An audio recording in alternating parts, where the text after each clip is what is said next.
Okay, hi everyone. Sorry I'm late. I had some trouble getting into the Zoom. Just bear with me for 1 second.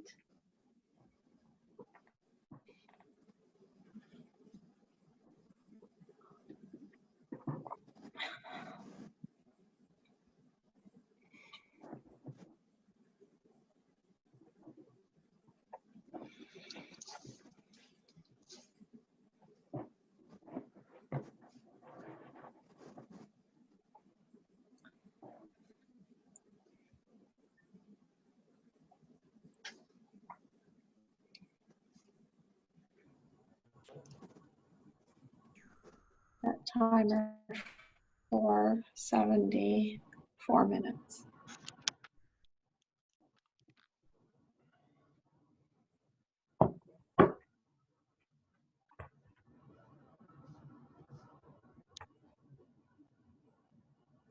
Hi, everyone. Pretty quiet group. Good morning. Nicole's just getting ready to share the screen and we'll start. Sorry, my computer doesn't want to cooperate. It's being extremely sluggish. Okay. Yeah. Does anybody see anything yet? Yep, we've got the We Will Begin Shortly. That's up. The Okay. full. There we go. And away we go. Okay.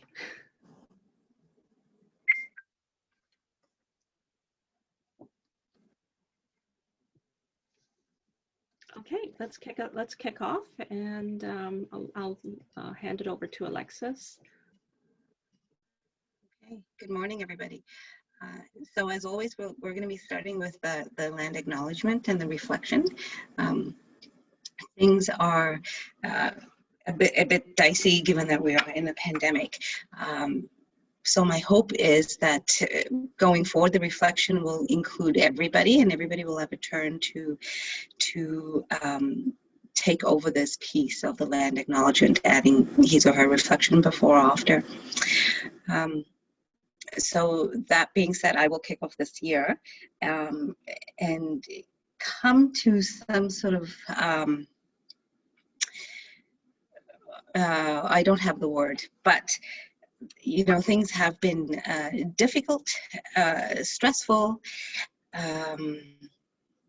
but then, you know, I kind of think about the 4 directions and how the First Nations, the Indigenous peoples and communities really revere the, you know, north, south, east, west, the earth, the wind, the water. And stepping outside, and especially in the snow yesterday, just to take a breath in and see the beauty of it was really therapeutic. So that being said, I'll move on. Our land acknowledgement. Burlington, as we know it today, is rich in history and modern traditions of our many First Nations, the Métis, and the Métis. From the Anishinaabe to the Haudenosaunee and the Métis, our lands spanning from Lake Ontario to the Niagara Escarpment are steeped in Indigenous history.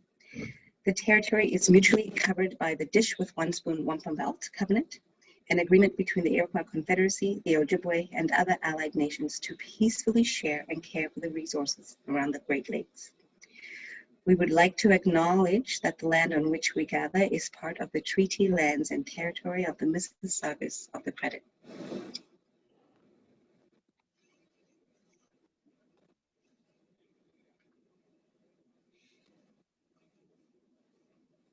Okay, so I'll pass it down to Nicole and then to Leah for our 2020 report.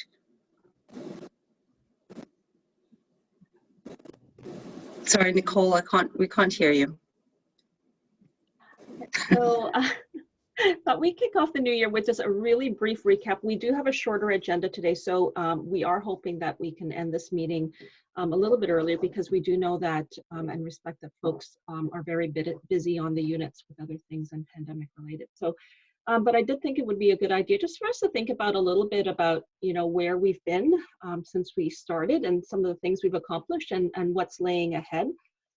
And then Leah's going to take over to present what she is planning to share with the board and is looking for your endorsement. So in 2020, we formed our action table and we established the ways that we were going to work together virtually, which for some of us was new and way of working, and how to use technology to enable our work using things like the tablet and the website for sharing minutes and videos that Holly helped us establish. Nicole, we can just see the we will begin shortly slide. It Oh. seems to be frozen on that. Okay, let me just try. Sorry to interrupt. Okay, let's try that again.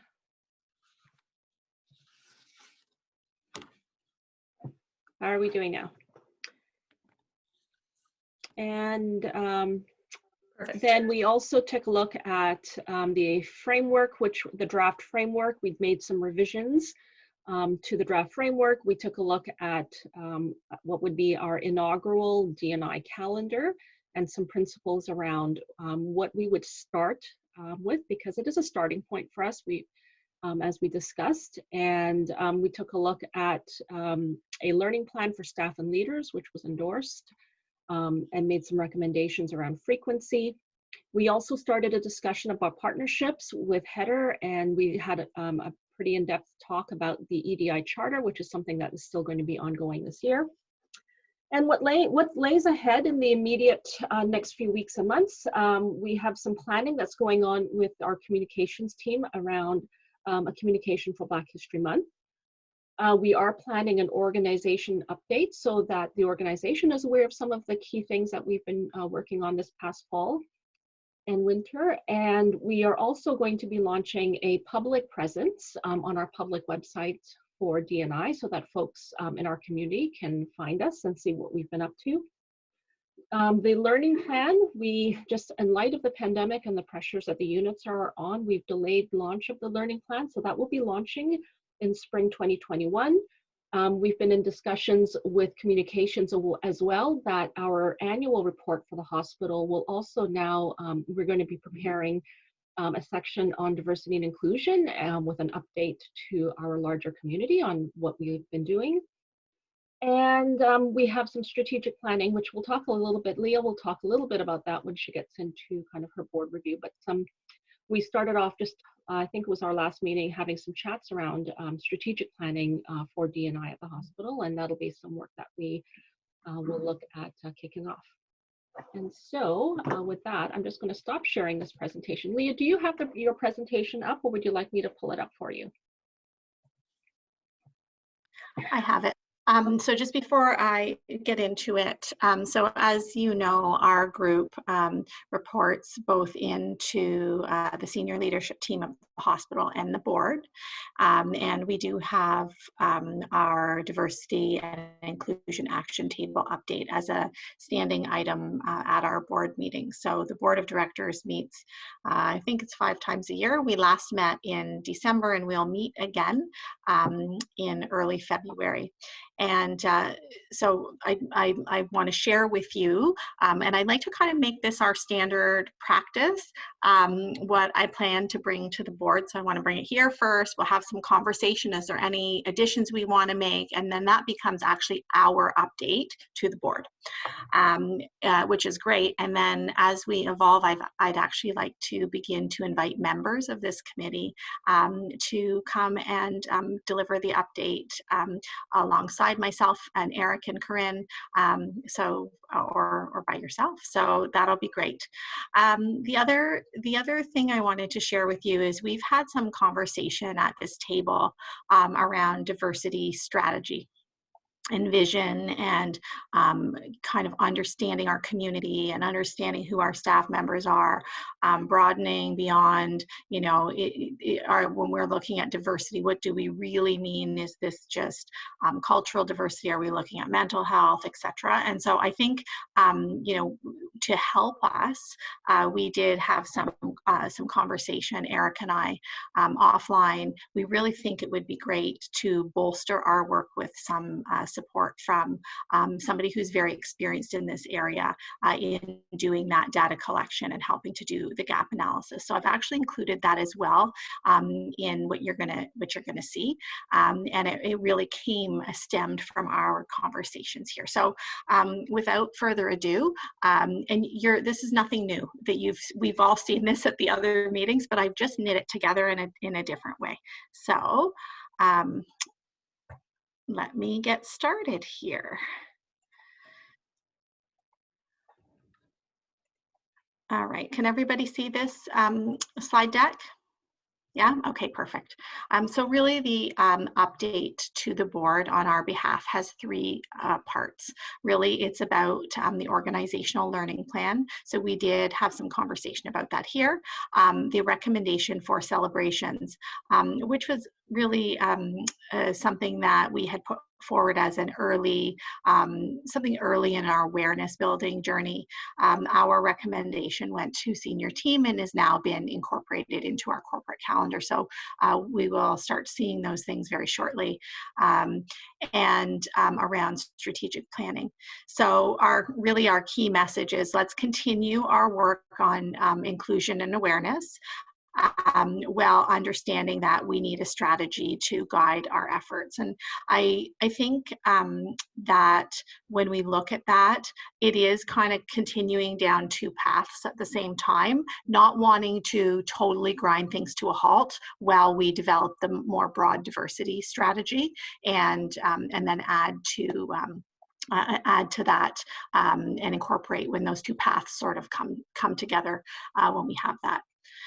Which you'll see here from the learning plan. This comes right from some material that we had earlier.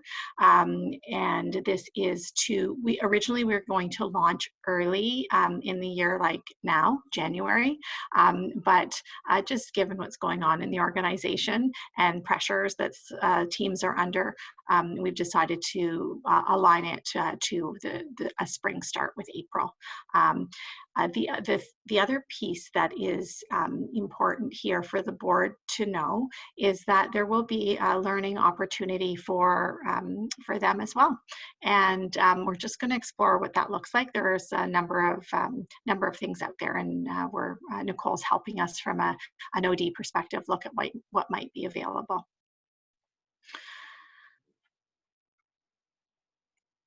Again, you would have seen this before. These are our foundational principles for year one. I think the really important thing for us to recognize is this is a journey. This is just the start. This is just getting us going on, starting to be more aware and respect and celebrate, differences and what makes people unique and what they find important. And so we have made some recommendations for our 2021 calendar. It does include things that are, beyond what we've done traditionally, which are the Christian faith-based acknowledgements. And so we do have some other acknowledgements that we're going to make and celebrations. And, here's the thing.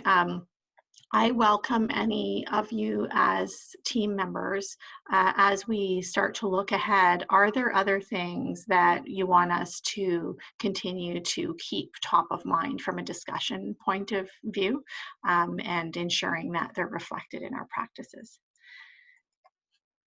This slide here is really what I just spoke about, is engaging an expert external vendor around diversity and inclusion to help us understand our community, both inside. When I say community, there's our small C community, which is our Joseph Brant community, and also the community at large.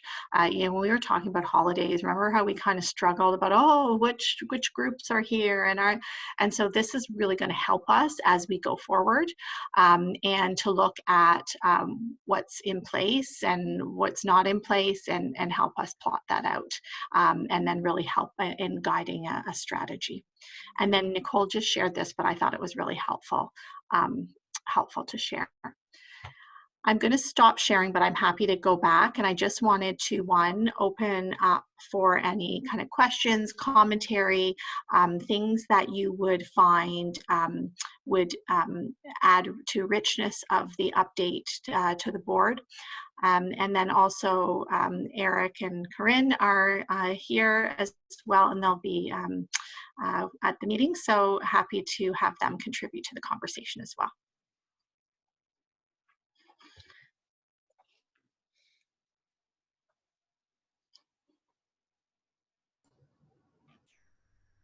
Any questions or comments? I'll maybe just add a comment, Leah. Thanks for putting it together. So I think, it's good that we can proceed with a couple of things simultaneously. So one, the idea of recognition calendar and getting some meaningful activities out and underfoot, I think is a great first step. I think also a communication with the organization and our communities and the organizations that we're working with is also another good step, just to check in with folks in terms of the work that we've been doing, the conversations we've been having, and where we're setting our sights. And that really then speaks to the third step, is around stepping back and doing some work intentionally as to what our strategy is, what are our areas of focus and priority, resulting from essentially a demographic analysis of our community, our organization, understand where there's gaps, and that can inform then our strategic priorities going forward, and then a work plan for this group, so to speak. So I think it's a timely update, and I think it covers off the pieces that I think are important at this time. We have a hand raised from, I believe Cheryl had her hand up. Yes, sorry, I have my screen on blackout just because I'm multitasking here and I don't want to distract. But I just wanted to mention, I'm not sure, I had sent an email to Susan Stark a while back, and recognizing that everything's, sort of, I don't know what to say, everyone's busy. I just wanted to maybe adding in something to the board that we will add sort of a patient experience type, whether it's a patient story that's brought forward to the group that relates to diversity and inclusion, so that we show that we are hearing from our patients, and then that may be able to help lend our work as an organization towards improving our care with our patients, because we do currently have some patient experiences related to diversity and inclusion with the patient at Joseph Brant Hospital. So I'd definitely be happy to provide those to this group. Again, it may not be sort of on a monthly basis, depending on what information I have or what experiences are brought forward, but just to show that we are capturing that piece of the committee as well. Okay, thank you, Cheryl. Yes, that's very good. Karen would be next. Thank you for that. I just wanted to add, in terms, I completely understand and I'm fully on board with the idea that we don't want to just do nothing while we wait to develop the strategy. I think we'll just want to be really purposeful in our communications at each turn, whether it's with respect to Black History Month or whether, it's any of the celebrations coming up or any of the learnings that are going to be happening in the meantime when that gets launched in the spring, that, that in and of itself is not the strategy, but is a first step, and it's an opportunity for engagement, right? Whether with staff or otherwise, to say, we're in, there's this action table that's doing great work, and we're in the midst of doing all of this planning and working toward a comprehensive strategy. In the meantime, we know there's a gap here, and we want to start recognizing diversity and inclusion. But to sort of place it in that context, that it's an opportunity to engage. If you have other thoughts or want to contribute, then by all means, this is who to contact. It's an opportunity to create that connection with people, but to have them very clearly understand that it in and of itself is not the strategy. So it's not the Black History Month event that is the strategy. It's part of a bigger context. It's coming. It allows you to create some of that sort of excitement about the process that's coming, because the concern, of course, from a best practice perspective is if we just put it out there without that context, people may sort of disengage because they think it's not enough. That's all that's coming, right? So it allows us to kind of place it in that bigger context. And I think that's beneficial to the whole group and allows again for that engagement and feedback as we move forward toward that strategy. So I just wanted to kind of be cognizant of that communication approach as we move forward. So just a thought there.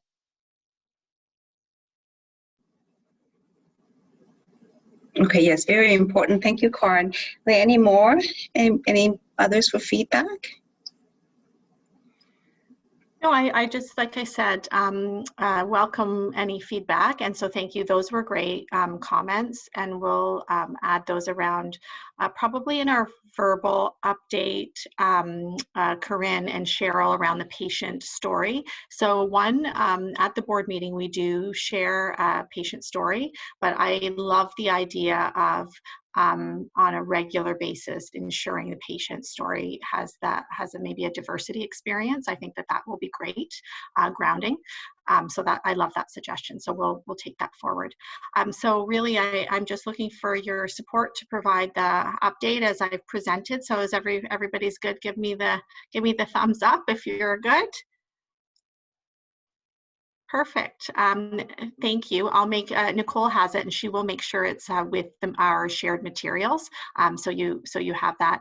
Our next update, I think, will be for the end of March. And so we'll see where we're at. I imagine that we will have advanced further in connecting with somebody to help us in the current state analysis, external scan, etc. So some of our upcoming meetings may be actually liaising with that group to help us understand what the work looks like. So that's going to be really exciting for us all. Thank you. Okay, thank you, Leah. So we're going to move on to 2 breakout sessions. Nicole and I will be leading them. We're looking at the policies. So this discussion will be around our policies and procedures pillar. So moving forward and looking to, and I think Nicole is starting to share a screen there, yes. We're looking for 2 to 3 recommendations for recruitment practices and for our communications, internal and external.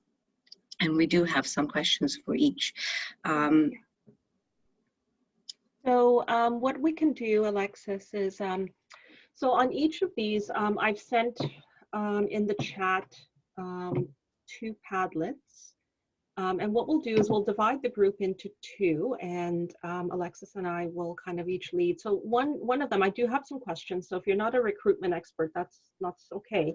What I'm going to ask you to do is to kind of think back to whenever you were recruited into an organization, or what you may have heard from friends and colleagues or new people who've joined our organization. And there are some questions here. Just to kind of think through. We can capture them on the Padlet. I've sent you the Padlet links. Don't forget, please open them in Chrome because Internet Explorer doesn't work.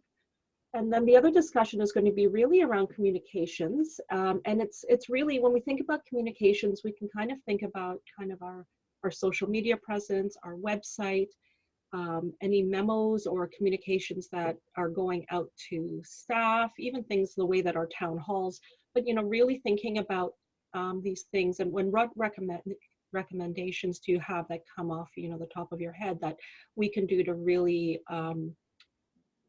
advance some of the goals that we have around diversity and inclusion. Okay, so what I'm going to do is we're going to break out for about, I'd say about 15 minutes for me to put you into the breakout rooms. So the technology has been a little bit challenging about getting people to select their own rooms. So what I'm going to do is I'm going to just kind of randomize them right now. We're going to, and we'll just kind of stay with the groups that we are in and try to shuffle off. And if you just bear with me for 1 sec, I just have to make Alexis.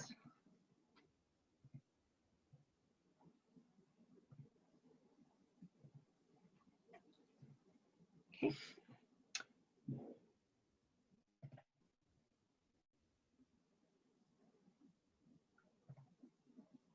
Okay, so we'll have approximately about 5 or 6 people per room.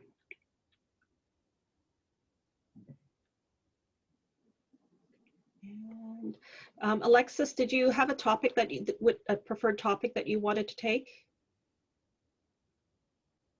I think I'll go to Sorry, recruitment practices. recruitment. Okay. Is my volume okay? Yeah. Okay.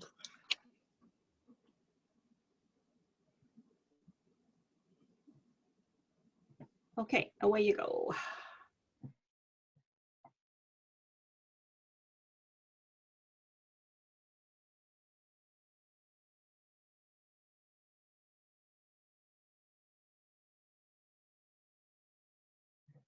Okay.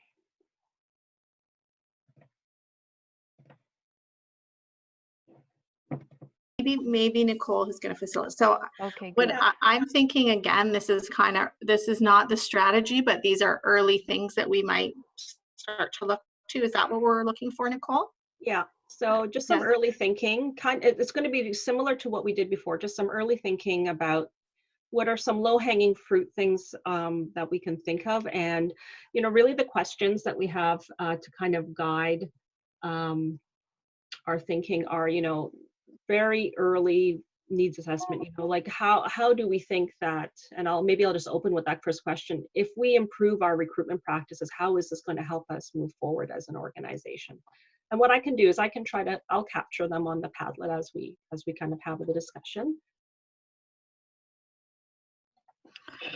Mine is more of a question, and I probably should know because it's in my portfolio, but how much advertising do we do in different, whether it's cultural newspapers or things like that?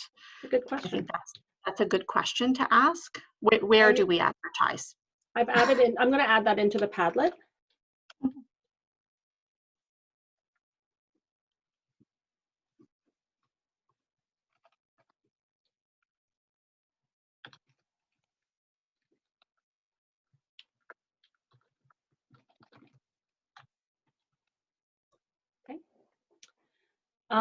So with some of the questions we have on the Padlet, how can changing and improving our recruitment practices help us move forward as an organization? What barriers might people face when they are applying to us?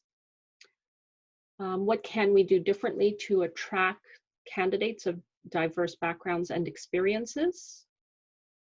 And then, that's really just to help guide us. And then, perhaps what are one or two, changes that we might want to think about in terms of prioritization when it comes to recruitment practices and policies.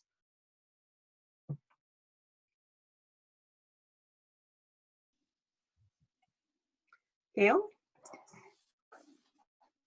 Unmute. I mean, I think the fundamental piece of this is, where are we posting jobs, right? How wide is that spread? And hopefully this expert that we're going to bring on board to give us, some kind of advice, if you will, about that, is going to help us broaden that. Because I really think that, if somebody, say somebody of color, BIPOC person, sees in their kind of, maybe local news outlet or whatever it is that they're using, they see a job, they're going to feel more comfortable applying for a job. Because implied in it being posted in a certain place is our complete acceptance of their applying for that job. Do you know what I'm saying? Versus, it's in the Globe and Mail and it's here and it's there, and it will be those places as well. I think sometimes there's a little bit more resistance and reluctance just around how open we are going to be to that person's presentation in terms of for a job. I've heard that from lots of people, that, if they see a job posted a certain place, they're going to at least question, is this a job I'd even get an interview for? Yeah. Right? Versus if they see it in their local. And that means some extra work for us, but I think it's extra work that shouldn't be extra work, and it should just be kind of standard as to what we do, if that makes sense. Mm-hmm. And so hopefully the expert that we have come on board is going to help us just expand that platform. I think it's fundamental to to this process for people to feel invited to apply. Right?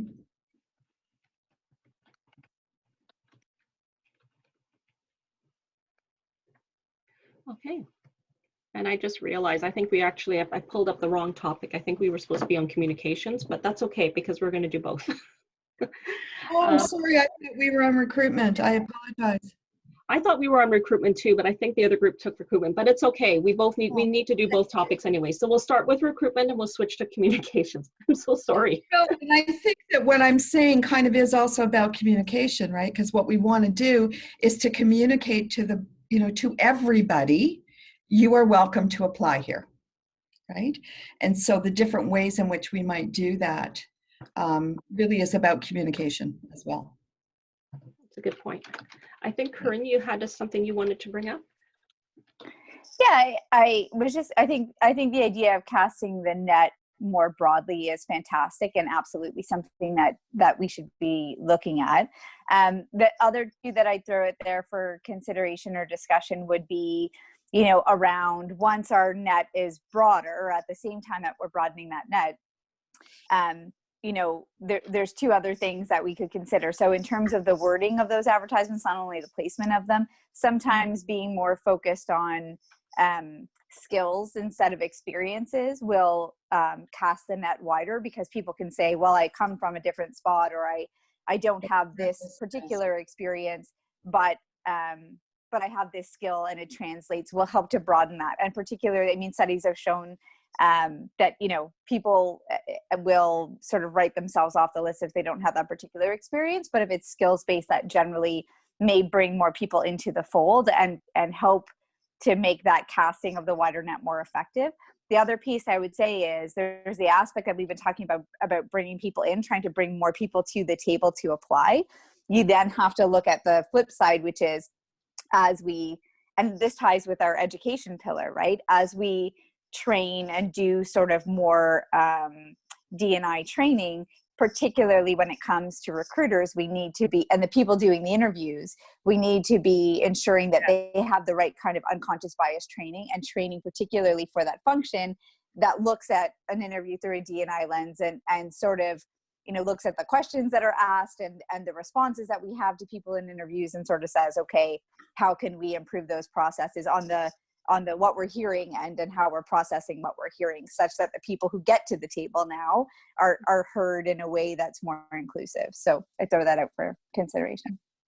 I think too, and to that point, I'll bring forward something that Susan and I had some brainstorming and chat about, that in terms of innovative practices, there is something that Zoom has allowed recruitment practices to do, which is to, Susan called it blind interviews, where instead of having names on the resumes, they're kind of redacted, or even having turning off for some of the initial kind of interviews, like the pre-screening stuff, redacted in resumes, or even turning off the cameras just for the initial screenings to try to break down. And those are some of the things that some of the folks in recruitment areas have been trying, and other places that in other countries that may, might be something to try or to take a look at and see how they work.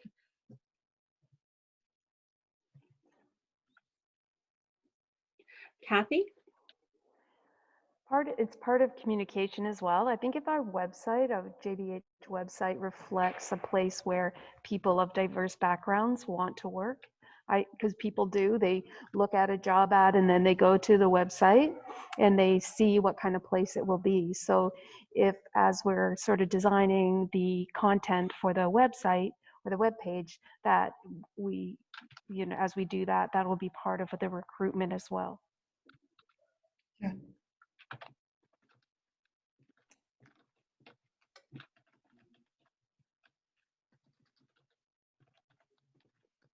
So when you think about content, and maybe we can move into some of the some suggestions around communications. When you think about content, what kind of, do you have anything specific in terms of content or things on the web that might help?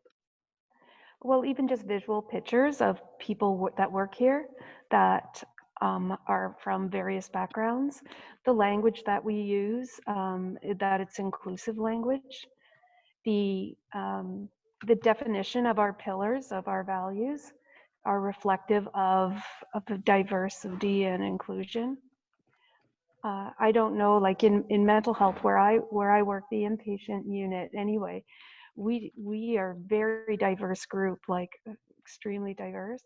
And I don't know why that is, but it might be something to look into, why people are attracted of, or because we get a lot of diversity. Mhm. So it'd be interesting to see.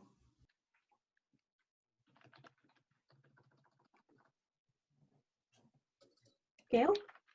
Yeah, I agree that images are really, really important. And you're right. I mean, you apply for a job or you see a job that looks interesting and you're going to check out the website. I mean, that's just the world we live in, right? And so if people see themselves and see images of themselves, see people who look like them in those images, then they're automatically going to feel like, okay, this is a place where I'm going to be comfortable. This is a place where I'm not going to be the only person of a certain whatever religion or culture. And yeah, I think image is, and that's what we remember, right? The picture that we see, especially if it's a pleasing picture, right? Especially if it's a picture that makes us think, oh my goodness, that looks amazing. Yeah, you're going to want to apply to that place versus a place where the images are nice enough, but they're not diverse, right? Those images send an implicit message, right? That we are a place of diversity in a really good way. Yeah. Thank you. Let's see. Anybody else have any other comments? Somebody, did I miss a hand, I think? Yes, go ahead, please. David, you can go first. Okay, thank you. I was actually going to add about the recruitment practices. So I think our style of interviewing may be really important. So nowadays, interviews are becoming more kind of application-based or situation-based, rather than what can you bring to this table, or why do you want this job? So I think situation-based questions or applications will really create a bond between the interviewer and interviewee, and allow the interviewee to kind of express how they have developed their skills and maybe even apply them to show that they are indeed capable of the position available. And I think this bond will allow more inclusion by itself. Yeah, if that makes sense. That totally makes sense, and it actually feeds into what I was going to say, and it's about storytelling. You know, those situation response are kind of, they're true stories, but it is just helping somebody see the movie in their mind. Right. But where we've maybe even found this effective when we've done it at other times is we've done people of JBH, like kind of social media profiles. Maybe somebody's retiring, maybe somebody does something, you know, quite amazing. And you know, those, we did a day in the life of a nurse last year. I think those kinds of things help people understand the type of people that work here, and they see themselves in that person, or or they realize, you know, what's valued, and that we're highlighting people on our team. And so I wonder if that's something we might continue. And I think that goes on both the communications and the recruitment, is kind of who works here, and, you know, why did they do it, and a little bit about them.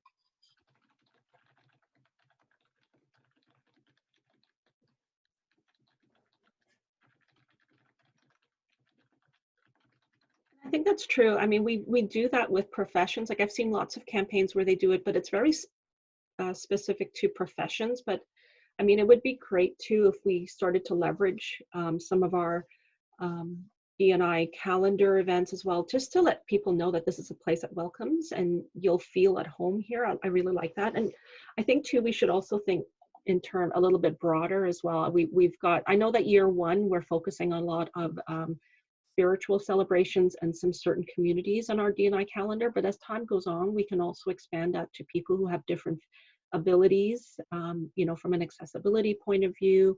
And we should also think about, you know, maybe even our recruitment practices, how, you know, to let people know that, you know, if you need an accommodation that, you know, we can work with you to, you know, to, AODA does have those allowances for us to try to accommodate folks. So as much as, you know, in our practices. So, you know, it's how do we communicate to our community that whatever accommodation you need, or, but even if you're from a different background, that you're, you know, you'll feel comfortable and you'll feel at home here because, you know, you're welcome. Yeah. I think that, you know, the idea that Leah was talking about, just, I guess, the profiles that have been done in the past and how that so much highlights somebody's lived experience, right? And really, when we're talking about diversity, you cannot ignore lived experience, right? Good and bad. And so I think that that's a really great, that could become such a thing of Joe Brandt, right? That maybe other places sadly are not doing, but that we are really honoring lived experience through the people who do the jobs, but who the people are within that, right? So I think that's doing more of that, that sort of featuring, if we can, would be amazing, Yeah, so it's a great idea. And I certainly see those on, you know, Facebook when they come up, and you know, I'm always really interested. And I think that as human beings, we, you know, we are interested in other people and in their lived experience. So being able to feature that in some ways is really fabulous. So yeah, thumbs up. Okay. I'm just going to, I'm going to leave you here to continue the conversation. If there's any additional notes, can I just ask someone just to, like, either you can just scribe them and then email them to me. I'm just going to pop into the other room to check in on them as we go. Okay. Who can take notes? Corinne, I saw your hand up at one point. Yeah, I mean, I was just going to say,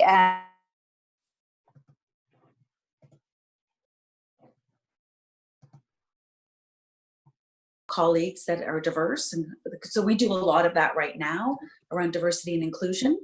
So we tend to profile our colleagues with diverse background and how they've come into the organization. And then we also have groups and pillars. And so Black History Month is coming up. So now it's all over our intranet site, and we'll have specific speakers that will come through. International Women's Day is March the 8th. So again, that's all over our intranet site. So that there is just more internally for our colleagues. Okay. Great minds think alike. I just came from the other breakout room, and that's exactly what we were talking about. Okay, what they're talking about. I'm just wondering, have you had a chance to switch topics at all to discuss communications, or are you on recruitment? Actually, we're still on recruitment, and I was going to switch over to communications because I think for the most part we most of our conversation sort of led into the other, and then we got into some really interesting stuff about the maritime provinces and Casper. Okay. Yeah, we found that our conversation also kind of blended between communication and recruitment as well too. Can we just have maybe about 3 more minutes, and then we'll return to the main room? Is that okay? All righty. See you soon, folks.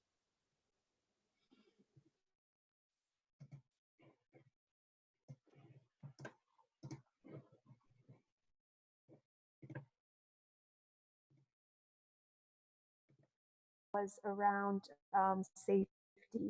So when we recruit people of different diverse and inclusive backgrounds, that we need to ensure that it's a safe work environment for them, and that we have policies that reflect that, and that they're made aware that it's a safe place to work.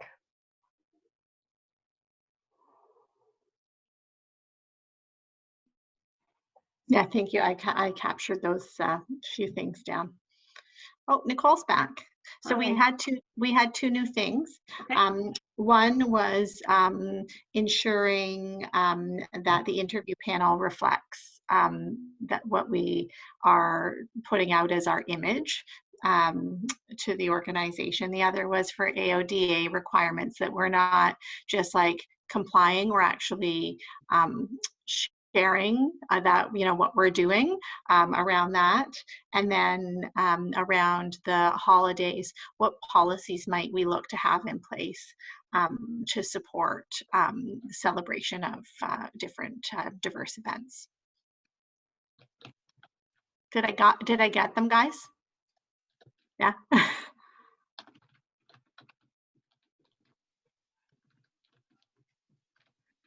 We've got a couple more minutes, like maybe 1 or 2 more minutes, and we're going to flip back to the next room, back to the main room. Did we do the communications one, Nicole? Do you want to spend a minute on that? Yeah, we can spend a couple minutes on communication. So it was really around what aspects of D&I would you like to see reflected in corporate communications, such as the website, My JBH, memos, social media, kind of, you know, maybe what's missing, what should we add, and what do you think might be some priorities. So I did capture some of our talk about making sure that, you know, having more inclusive images and inclusive languages, that our pillars reflect that. I've also included the piece about profiling some of our lived experiences and diversity. So is there anything else on communication?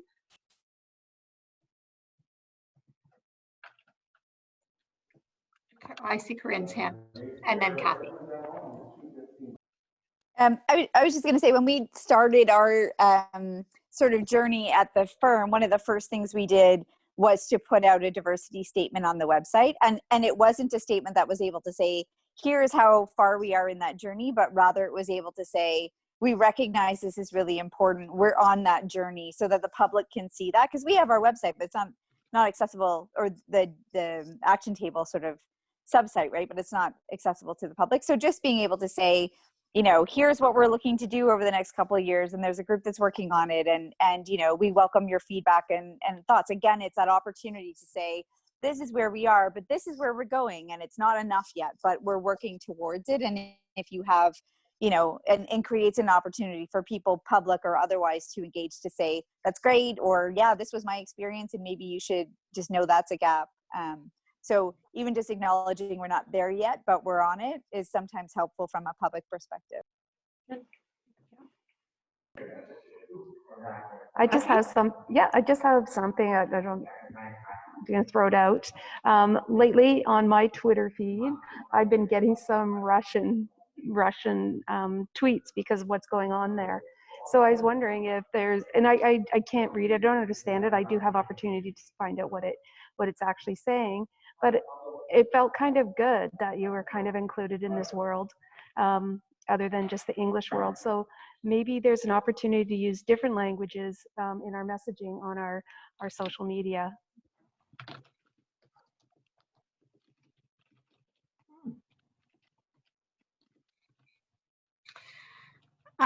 Here's something that I've been thinking as I was looking at Alexis's name on the Zoom. She has her pronouns, you know, she, her, and I know a lot of people are starting to do that. And is that something that we want to establish as a practice across the organization in our communications, and how do we go about doing that? So just want to put that one on the table. So would that be things like in our email signatures and in our signature lines on memos and things like that, Leah? Yeah, it could be. I mean, I'm just putting it out there for discussion. There's probably, you know, certain people in the organization that are already sort of feeling like they would like to be able to do that, particularly, you know, you're talking about the transgender population, you know, people may want to actually include that. And sometimes there's actually, not at the hospital, but generally in organizations, corporate resistance to allowing people to express themselves in that way. Like, I think it can't really become a standard until you have that education piece, so that people understand it. And you know, sort of have the learning behind it and the context, but again, at least sort of allowing for that room to do it if it's something that's important to somebody is, you know, a really good early step. I agree with you, Leah. I think that raises a really good point, Karen, because I think some folks have just taken the initiative and done it themselves, but it would be nice if, as an organization, if we endorse this so more people would feel comfortable doing it, so that they, because some people may have not done it because they're not sure. And I think part of it is letting people know that, yeah, we support this. So if, and it's welcome. Gail? Yeah, I think just as a matter of course, maybe it is something that we just should do. I mean, I just did it because I hadn't thought about it before, but yeah, it makes complete sense, because that is us saying this matters, right? That this is important, just period, it's important.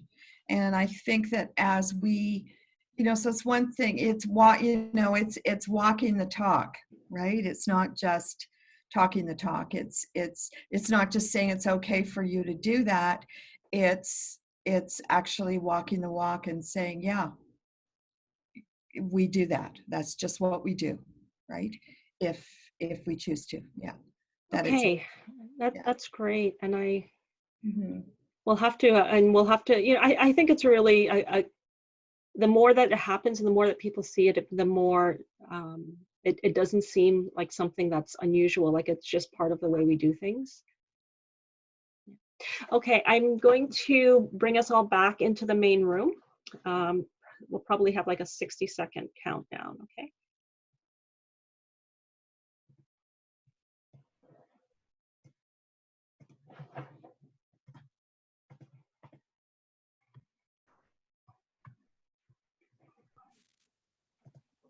And we're all back.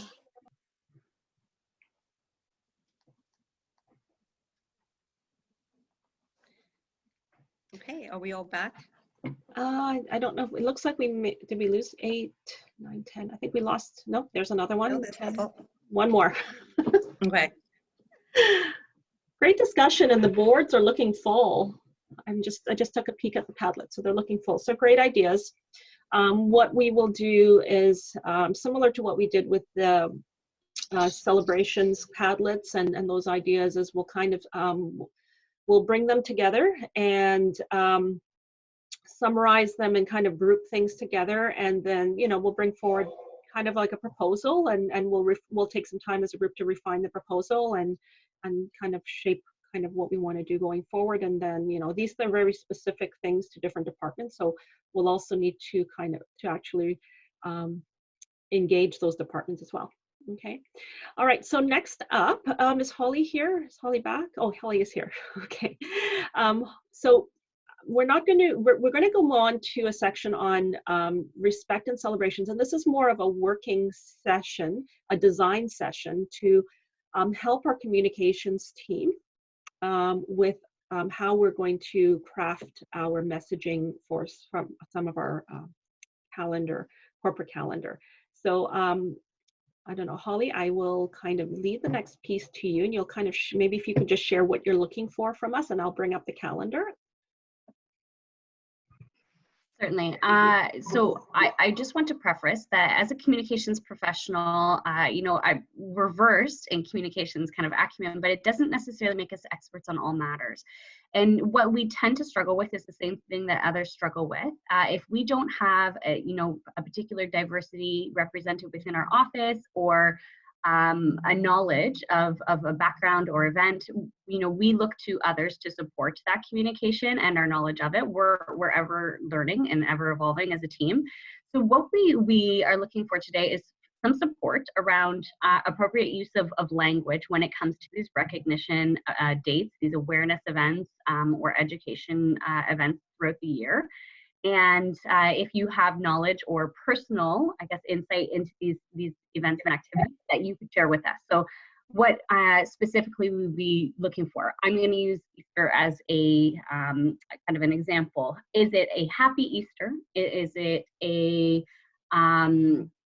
good Easter? Is it a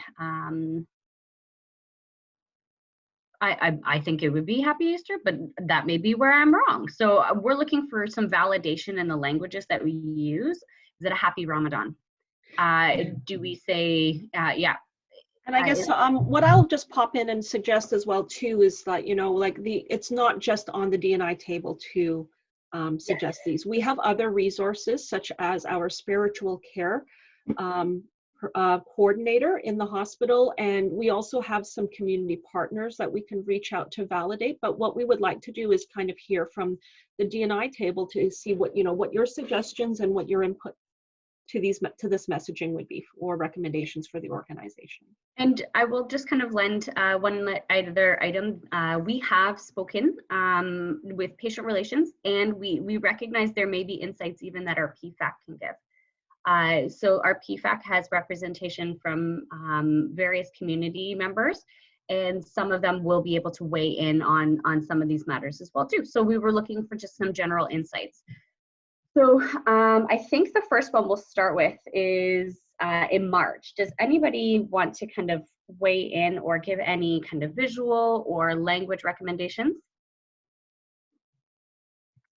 So Leah has put something in the chat as well. She said, we would like to celebrate X along with our JBH team and community. So is that the appropriate context for each of our individual events, or do we look to, or is there a way to enhance that messaging?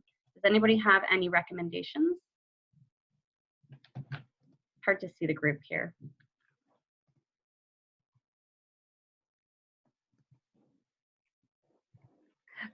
Nicole, can I confirm that you're typing these into the Padlet? Yes. Or am I doing? Okay, okay, I'll do it. You lead. So does anybody actually celebrate that first event? Excuse me, I'm having a meeting. My apologies. So Gail has her hand up. Thank you, Gail. I just wondered about saying acknowledge and celebrate. Acknowledge and celebrate? Yeah, just add that word in. Perfect.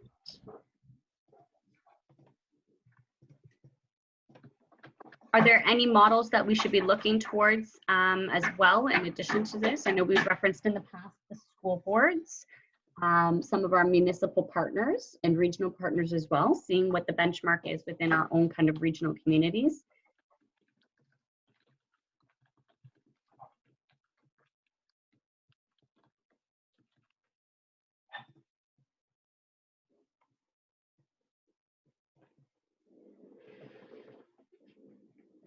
Oh, another comment has come in from Corrine. Just a note, my understanding is that Pride Month is celebrated in June. Maybe I'm missing something. Oh, do we have it placed inaccurate? And that's something that maybe I can ask the group, because the official, if I go to the government website, the official Pride Month is in the fall. However, in the city of Toronto, because the large Pride Parade takes place at the end of June, July, there's usually a flag raising that happens, and that's connected to the Pride Parade, I believe, which happens in Toronto.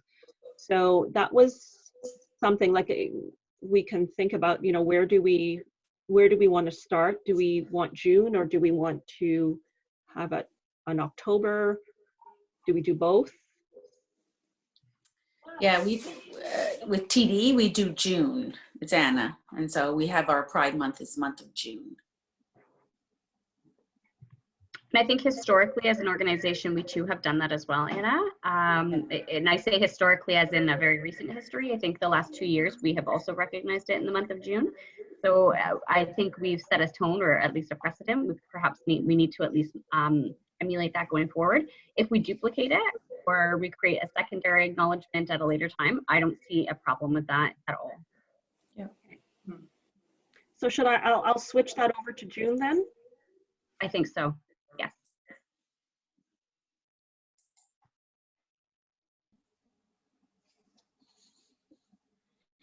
Okay.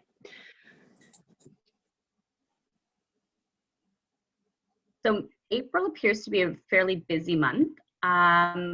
Anybody have any points to speak to this? One of the items that actually I would like to talk about as well too is the period at which we actually communicate. So with it being a month, you know, perhaps a month like Pride Month, does it share that with another event? And do we explicitly need to communicate on the first day of that month? Or can we communicate at any point throughout the month? As a group, we had talked about this, as a smaller working group, we had spoken about this regarding Black History Month in February. and how months can oftentimes become very weighted with health awareness events and health awareness activities as well, like Breast Cancer Awareness Month. They compete for audience attention. So do we need to communicate on that first day, or can it be communicated throughout the month? Just throwing that to the group as well.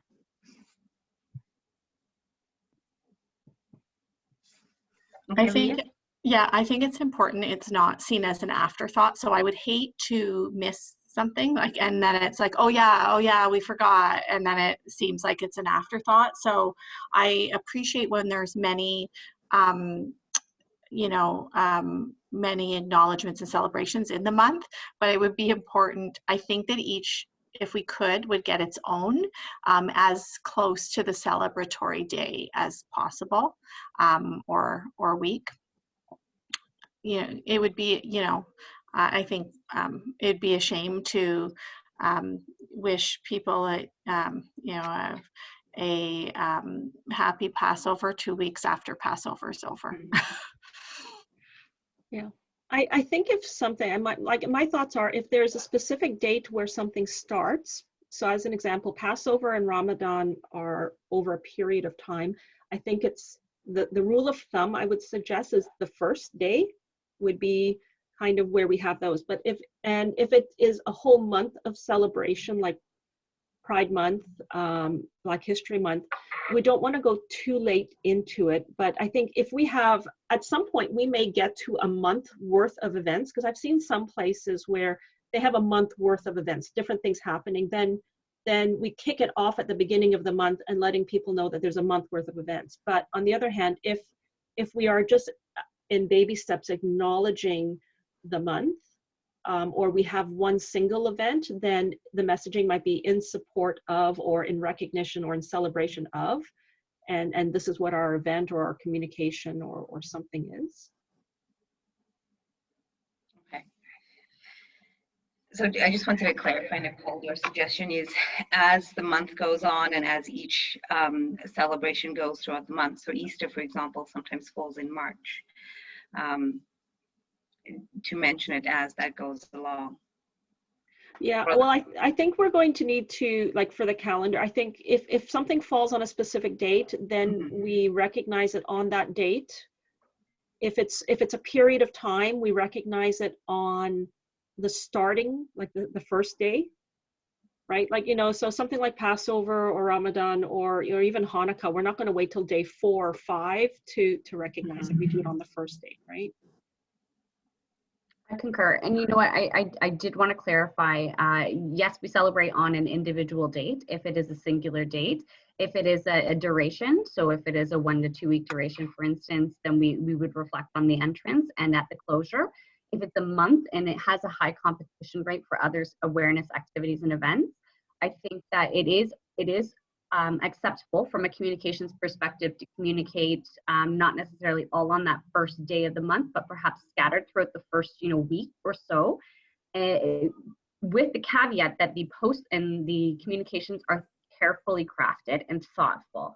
I think if the message is appropriate, there won't be the assumption that it was an afterthought. If the message is missed, if we miss the mark on the actual sentiment of the delivery, that perhaps would be where the risk lies. And I want to confirm that we would do it at our earliest possible availability, but there will be times when we will not only compete for attention of our audience for the particular awareness events and dates, but also with other internal hospital or operational matters. So we need to be a little bit flexible on our delivery timeline.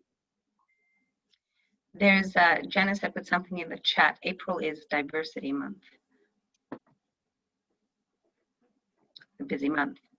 It might be in October. Now I'm reading it. It might be October. Okay. So.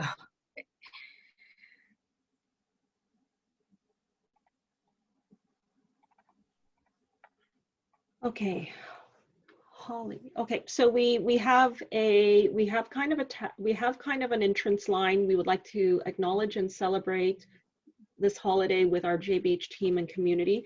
Would we use that for? Are we recommending this also for each of these, or was that specific to just the Holy and the April ones that we looked at? We would have to benchmark against the particular date. So I would suggest that if we have a local organization or group that we can just emulate, take a look at how they've previously commemorated the activity, that would be beneficial. Because some of them may not fit the acknowledge and celebrate. Some of them may have an explicit choice of reference language. So I think we need to double check there. Also, to go with that, in terms of visual standard, are we following the visual standard established by that particular date or month or activity? Again, I'm just going to, because we're talking about it right now, Black History Month, there's a visual identity, a very clear visual identity associated with that. Are we using that, or are we creating our own? My instinct would be to leverage that until we have enough of a foundational basis of celebratory, information about diversity, equity, and inclusion within our organization to start telling our own stories. But we can certainly complement the visual standard set by the organization with our own kind of tailored messaging. Does anybody have anything to add to that?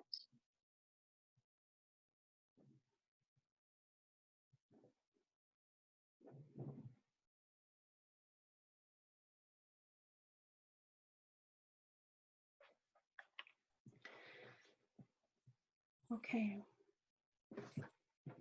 Holly, I'm not sure what you mean by this standard. Can you just explain that again? I'm sorry.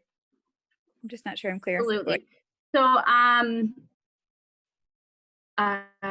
let's say, for instance, okay, I'm going to use competing kind of examples. So Easter does not necessarily have a formal organization or a group or a stakeholder audience that has a visual identity established to it. So we would craft our own visual identity or visual identifier to go with that particular event. But Black History Month, for instance, it has the backwards facing bird, and we would use that as the visual that we would kind of associate with our individual communication, because it would have global impact and it would resonate with all audiences on immediate reflection of it, as opposed to using our own individual imagery. Did that help to clarify it a little bit? Yeah, I think so. I think if you think about it, there are some that do have some type of visual identity. So if we think about Pride Month, usually we associate that with a rainbow image or rainbow colors. Orange Shirt Day, of course, has the orange shirt. So rather than recreate or come up with our own, we'll leverage those. Whereas some other ones are, I don't want to say generic, but I mean, there's nothing established nationally or globally around some of them. So that's one piece of it. Thanksgiving was a really great example for our team. It was an educational experience this year. Our Thanksgiving visual, though developed in-house, it did actually incite some commentary from our community regarding some diversity and equity in the representation. So there was some concern for the imagery that we used, and that is I think why I'm raising this today. If we stick with the visual standard that has been established with the event, that really kind of absolves us of having any future issues related to that. And then for those that don't have a visual standard with them, we would create something, but of course, either consult some support from our diet table, or perhaps from some internal resources through our PPAC as well. I see a couple of chat comments coming through, so I'll just reframe a few things. When we look at the calendar that we've established, there were some principles that we've had agreed to us, just as a reminder, that as a year one calendar, we were going to focus on 3 communities as a priority, as well as celebratory holidays for according to census, where we have larger populations. And so in kind of the way that we've established the calendar for year one, and this is not set in stone for all years, but our year one calendar is going to focus on continuing our tradition of acknowledging the Christian faiths, holidays, including, which will be new for us, the Islamic faith, Hindu, and Jewish faiths. and also recognizing key holidays for 3 communities, the Black community, LGBTQ, as well as the Indigenous. And we're only prioritized, so it's not that we're meaning to exclude things such as Chinese or the lunar calendar or diversity month. It's just we've established some principles of where do we start, just recognizing that it's a lot of, there's going to be a lot of work in order to craft this calendar and all of the messaging. So we want to get some experience under us right now in how we do this work so that it's easier for us to mobilize as we start getting more suggestions and we start to expand our calendar. Okay. We know that there's some other things that we'd like to include, but we really had to kind of think about how do we establish the parameters. So you can go back to some of the principles in the slides that we've had in the initial proposals. Okay, so Holly, I'm just wondering if we have a starting point, and one of the things that, do you have any, is there anything else that you need to take back to the designer to get us going? I think perhaps as a next step, we'll continue to work with comms and the comms team and the designers, and we can set aside whenever anything is ready, we can set aside some time on our agenda for a preview and for additional, kind of feedback if that's helpful to you folks. Does that work for everybody? Okay. Alrighty. So that's kind of it. I will send out, and so the Padlets will be up if anybody has any additional comments on the communications policy procedures, suggestions, recruitment. And then as usual, we'll have today's minutes and agendas posted on the website. Our next meeting is scheduled for March the 3rd. I do know, and I have had some feedback and some cancellations just due to busyness around pandemic response and meeting conflicts. So you'll notice that we did combine this meeting with February. We don't have another meeting. We don't have a meeting scheduled for February. Our next one would be in March, March the 3rd, but we've got to be confirmed there just because depending on the way that things play out, if we need to delay or postpone some of our meetings due to pandemic response, we'll communicate to you on that score. Okay. Okay, I think I lost connection for a couple of minutes there, actually. Thank you very much. It was such a lot of very good discussion today with policies and procedures for our communications and diversity. We'll see you all in March, and please add to that Padlet. Thank you, everybody. Have a good day. Bye, everybody.